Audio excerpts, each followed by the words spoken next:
Imagine करो आप किसी के साथ में बिजनेस कर रहे हो, जॉब या कोई काम कर रहे हो, या फिर इमेजिन करो आप किसी के साथ में पढ़ाई कर रहे हो, आपका बेस्ट फ्रेंड या आपके टीचर जिससे आप पढ़ रहे हो। तो जब आप सही से परफॉर्म नहीं करते हो कभी भी, तो वहाँ आप बड़े आराम से बोल देते हो कि मैं बीमार था, मुझे यहाँ जाना था, आज मैं स्कूल नहीं आ पाया सर, मुझे शादी अटेंड करनी थी, आज मैं काम नहीं कर सकता क्योंकि ठंड बहुत है, गर्मी बहुत है, मैं आज की मीटिंग नहीं अटेंड कर सकता क्योंकि बारिश बहुत तेज हो रही है। तो जॉब में, बिजनेस में, पढ़ाई में, कहीं पर भी लोग आपकी बात समझ सकते हैं। आपके घर वालों से अगर आप बात करोगे तो वो भी आपकी बात समझ सकते हैं। स्कूल नहीं जाना है, हेडेक हो रहा है, तो आपके घर वाले आपको बोल सकते हैं कि स्कूल एक दिन के लिए मत जाओ।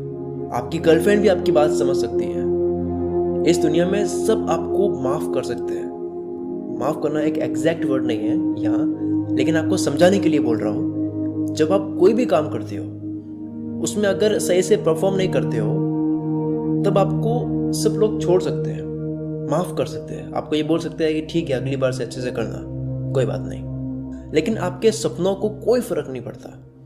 आपके जो भी लक्ष्य बनाए हुए हैं, उस लक्ष्य को कोई फर्क नहीं पड़ता कि आपके साथ क्या हो रहा है।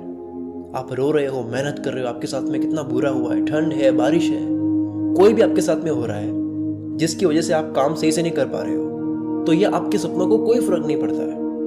आपके सपने तो यही कहेंगे, मुझे पाने के लिए आपका ये लेवल होना चाहिए।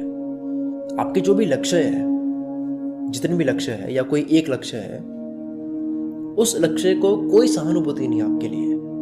आप नहीं करोगे तो कोई और करेगा। आज अगर आप नहीं करोगे तो कल कोई और करेगा।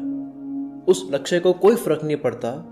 उसे सिर्फ एक बात से फर्क पड़ता है कि आपका लेवल बढ़ रहा है या नहीं बढ़ रहा है, आप मेहनत कर रहे हो या नहीं कर रहे हो। कितने सक्सेसफुल लोग हैं जिनको जानलेवा बीमारी थी। जब भाई लक्ष्य को उन पर तरस नहीं है तो आप पर क्या आएगी।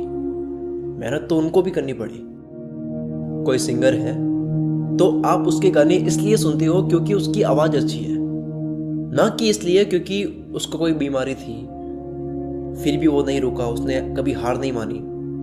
आपको उसकी स्टोरी से कोई फर्क नहीं पड़ता है। आप गाने तभी सुनोगे जब उसकी आवाज अच्छी होगी। उसी तरह से लक्ष्य भी उसी को हासिल होगे अगर उस बंदे में दम होगा। लक्ष्य को ये नहीं पड़ी कि आपकी लाइफ में क्या हो रहा है।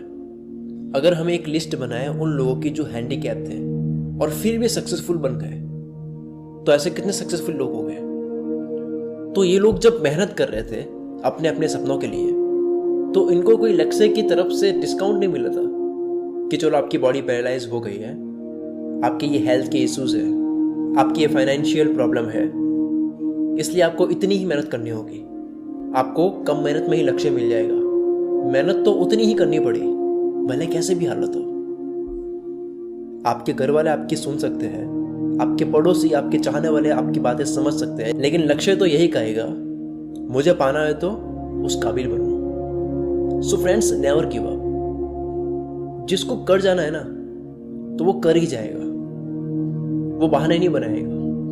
वो ये नहीं बोलेगा कि मैं इस वजह से नहीं कर पाया, मेरे पास ये नहीं है, मेरे पास वो नहीं है, मेरा वक्त सही नहीं है। वो ये सब नहीं कहेगा, वो कर देगा। जिसको नहीं करना होगा वो एक छींक को भी बहाना बनाएगा। लेकिन यहां किसके सामने बहाना करोगे। लक्ष्य तो बहुत स्ट्रिक्ट है। वो तो उसी को मिलेगा जिसमें दम है, और दम तो तब होगा ना जब नेवर गिव अप होगा। और नेवर गिव अप तब होगा जब आपको ये बात समझ आ जाएगी कि ये पाना है, मुझे ये हासिल करना है, तो इतना करना होगा। चाहे कुछ भी हो, मुझे ये करना ही होगा। चाहे रोकर करो या हंसकर करो। या तो सपने देखना ही नहीं थे, या अगर देखे हैं